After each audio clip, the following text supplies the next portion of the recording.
Danube Building Materials, based in the UAE, is targeting $1 billion in revenue by 2015. How exactly is the firm going to achieve this? I've come to their warehouse and headquarters in Jebel Ali to find out. And now I'm being joined by its chairman, Rizwan Sajan. Rizwan, you're almost halfway there with $435 million at the moment. How are you planning to maintain and accelerate growth? First of all, thank you very much for coming over here.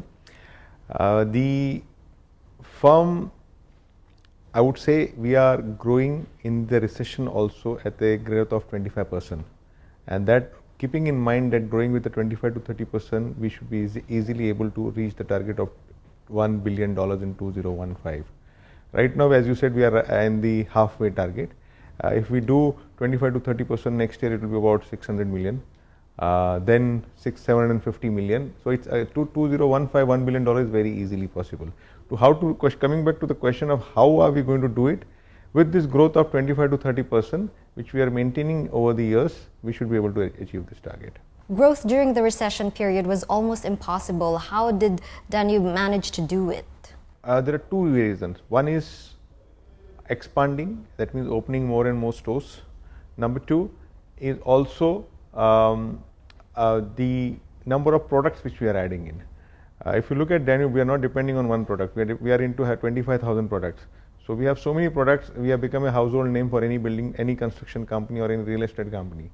So in spite of the recession happening, we have benefited out of the recession because many of my competitors had to slow down during the recession, which we capitalize on that, and that gave us a boost to come out in this recession.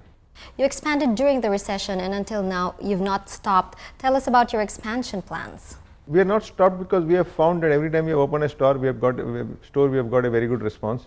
We have got very good feedback from the people surrounding, from wherever we open the store, that they're very happy to have us have our products because of the one store solution. So why should I slow down? I mean, okay, there is a recession, the market is slowed down, but we are getting a good response from our customers. So we are going ahead with our expansion plan. Every store which we are opening, we are making sure that we calculate the ROI, what is the how much time we're going to break even, and that is falling within the target which we are setting it. And so we are going ahead with the expansion. Where in the region is your presence increasing? In the Middle East is our main forte. In Oman, we plan to open 2 more stores. Saudi, we are planning to open 6 more stores over the next couple of years. Jeddah, we have already opened the operations. Now we are opening in Riyadh and Dammam, and another 2 stores in Riyadh and Dammam. So that Saudi itself is going to give us a big boost. Qatar, we have established 1 store, and we are planning to open 2 more stores in Qatar. Then India is also our forte, which we are looking at. So India, we are going to open 2-3 stores. So we have already planned that we should open at least 6 to 8 stores every year.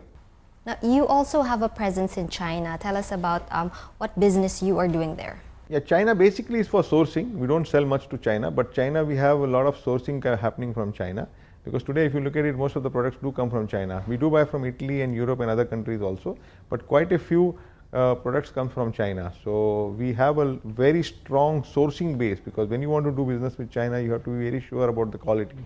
And to be sure about the quality, we have to have our local base very strong, that we should make sure that the quality which is shipped from China is of good quality. So we have a wonderful base in China also.